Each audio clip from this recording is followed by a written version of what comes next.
All right, so let's take a look at this last one with graphing. So with this one, we have 7 packages of 24 and so we have 2 different types of packages. One package comes with 24 and one package comes with 6. We're going to say the larger package is X and the smaller package is Y, and they need to prepare at least 200 notepads. So if they have 7 packages of 24, so 24 times 7 plus 6, one package of 6, then let's go ahead and see what we would get there, right? So if we have 24 times 7 plus 6, we get 174. That is not enough. So no, not enough. And then if I have 24 times 5 plus 15 packages of 6, is that enough? So 24 times 5 plus 15 times 6 gives us 210.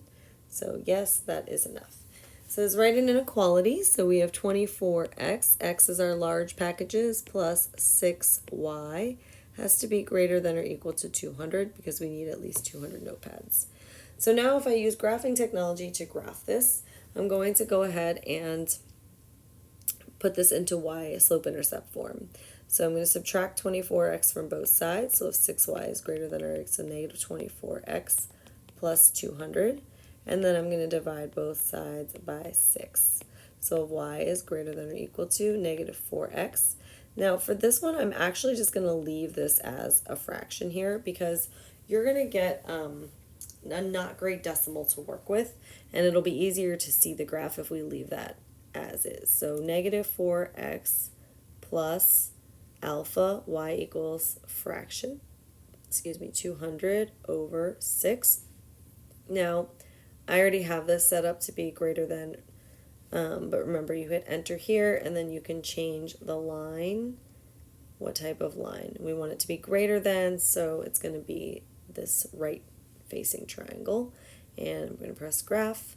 All right, so now anything in that shaded area is a solution, right?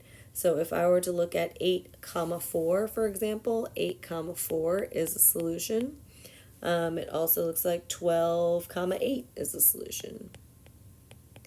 And we can test that out and see if it works by plugging those numbers in. So 24 times 8 packages plus 6 times 4 packages gives me 216. That is enough. 12 packages of 24 plus 8 packages of, what was it, 6 is 336. That's plenty, okay?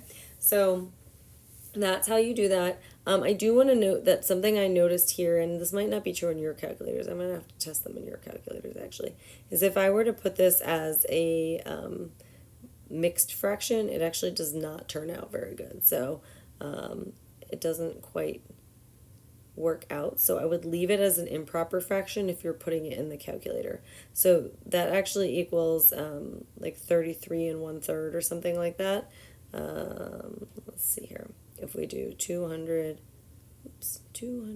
divided by 6, yeah, it's 33 and 1/3. So if I do this 33 and then I do the 1/3 part, for whatever reason, it doesn't graph it quite right.